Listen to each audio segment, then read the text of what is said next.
আমার একটা video viral হয়েছে, আমি বলেছিলাম জাতপাত দূর করো, হিন্দু হইলে বিয়ে করো, বলছিলাম না? মেয়ে যদি পালাইয়ে চলে যায় তখন আর জাত বর্ণ থাকে না, 6 বছর পরে মাইনি নেয়। আর যদি সামাজিক ভাবে ভালো ভদ্র ছেলে ভালো ভদ্র মেয়ে বিয়ে করবার গেলে কয় ওই জাইলের মাইয়া আনবো নাকি, ও বলে নমুর মাইয়া আনবো নাকি, ও বলে সার মাইয়া আনবো নাকি। এই গাধাগুলোতে এই ধর্মটাকে শেষ করতেছে। গাধাগুলো এখনো বোঝে না ধর্মকে কিভাবে ধারণ করে রাখতে হবে। এই গাধার দল, মহাভারত পড়ি দেখোসনি? ওই পণ্ডিতের দল, মহাভারত পড়িসনি?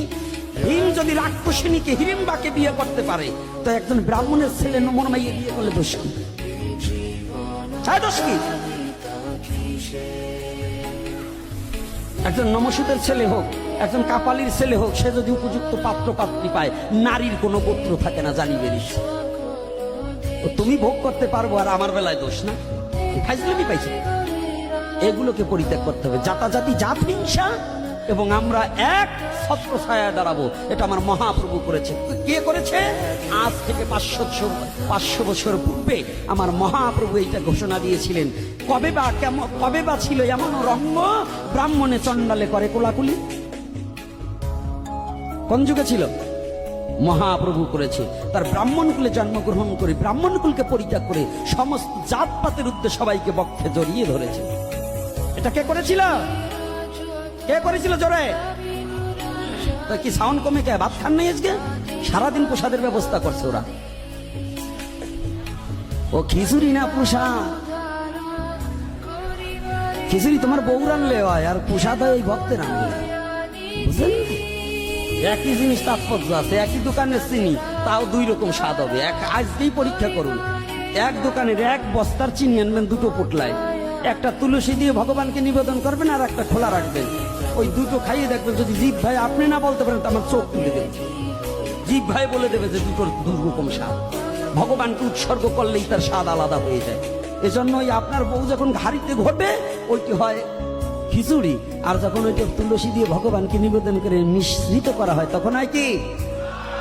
বাহ! প্রসাদ খেলে কি হয়? ভববেধি দূরীভূত হয়ে যায়। রোগ ভালো হয় না, ভববেধি ভালো হয়। রোগ হয় দেহে আর বেধি হয় আত্মায়। যে যত প্রসাদ খাবে তার আত্মা তত পরিশুদ্ধ হবে, আর পরিশুদ্ধ আত্মা হলেই ভগবান তার নিকটে বসবাস করবে। জয় শ্রী রাধে রাধে।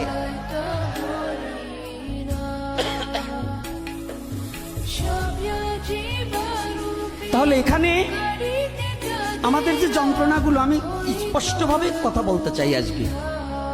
আজকের আমার এই কথা বলার সুযোগ করে দিয়েছে এই যুব সমাজ, না হলে আমি বলতাম না। পাঠে গিয়ে অনেক রকম কথা, আর এখানে যেখানে কি বলছে আলোচনা করতে হবে। বাবা আপনি আলোচনা করবেন এই সম্বন্ধে। আমাকে ঠিক করার সময় বলা ছিল কি, যে সম্বন্ধে আলোচনার কথা আমাকে যখন ওরা কন্ট্যাক্ট করেছে তখনই আমাকে বলেছে।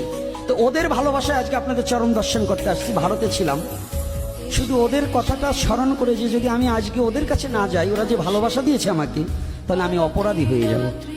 এই জন্য ওদের চরণ, আপনাদের চরণ দর্শন করার সৌভাগ্য পেয়েছি আজকে ওদের কারণে। আপনারা তো ভক্তজন। তবে আমি একটু কষ্ট পেলাম, ওই গেটের 2 পাশে 2জন লোকের তিলক ধারণ করানোর লোক রাখা উচিত ছিল। যে ললাটে তিলক থাকে না, ওটা শ্মশান সদৃশ্য।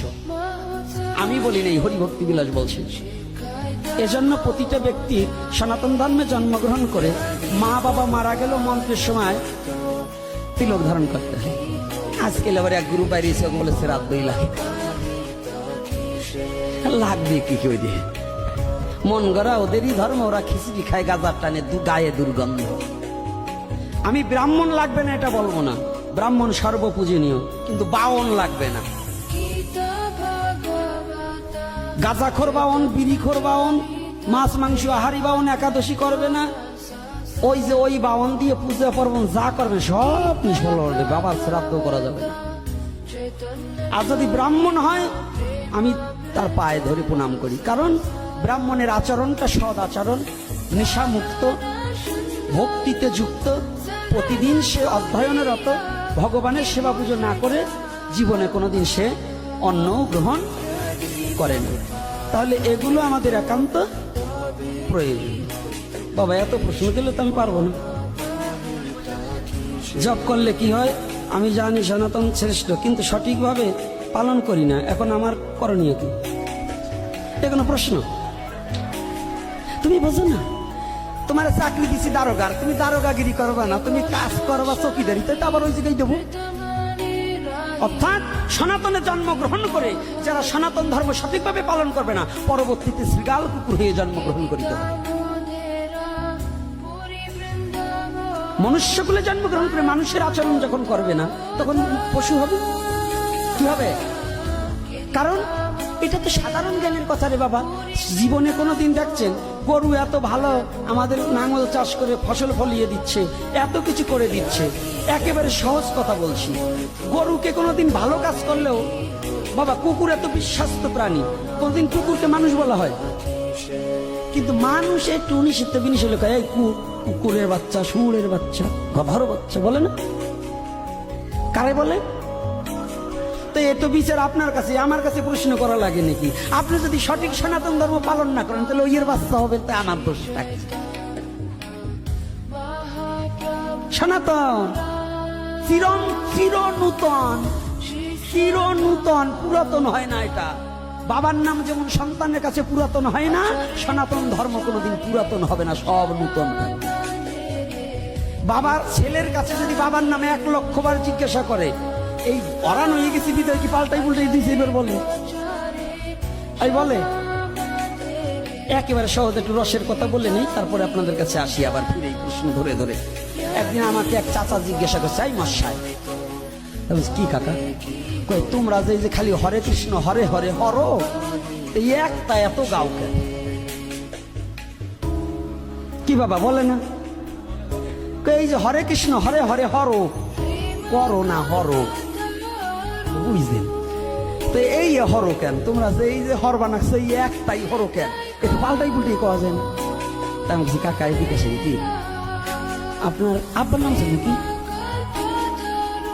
বলছে তো 2 মিনিট কথা বলার পরে আবার বলছি, কি জানো কাকা আপনার আব্বার নাম কি বললেন? বলছে আবারও 2-3 মিনিট পরে গেছি, কাকা আমি বলে গেছি আপনার আব্বার নাম ছিল কি? বলছে তো যাই বেড়া, এই যে 3 বছর বেশ জিজ্ঞাসা করলাম, একটাই বললাম, তো একটু পাল্টাই পুল্টাই বলা যায় না?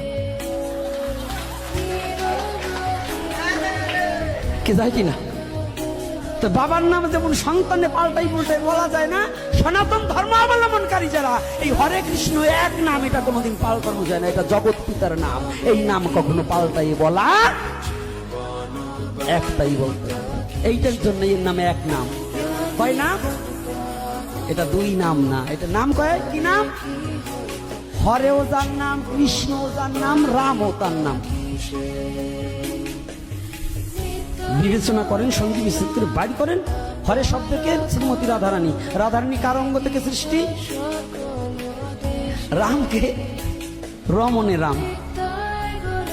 16 নম্বর 32 অক্ষরে ব্যাখ্যা করুন। তাহলে একই নাম, ওই একেতেই এতগুলো, আবার ওই এক, এজন্য এই নামটার নাম রাখা হয়েছে এক নাম। খবরদার 2 নাম না, আজকাল এবার 5 নাম 7 নাম বরিশাল অঞ্চলে আবার আছে 5 নাম 7 নাম। ওরে নামের ব্যাখ্যা, মহাপ্রভু দিলে 1 নাম আর ওরা বলে 5 নাম 7 নাম। এই ভোলা ডিস্ট্রিক্টে এবার 5 নাম 7 নাম নিয়ে মারামারি লাগে কাঁচা দিয়ে। আমি যাইয়ে ধরা পড়ছিলাম প্রায় কায়দা মতো। তো এইবার দেখুন, এই আমার কথা বলে যাবে, ভোলাও চলে যাবে এই কথা। এই যে ওরা তো ছেড়ে দেবে, ভোলাও চলে যাবে। যা বলছি সত্য বলছি, মিথ্যা বলছি না। ওখানে 5 নাম 7 নাম আছে, আবার এই 16 নাম আছে। তো এইখানে যে কথাটা বলছেন জপ করলে কি হয়,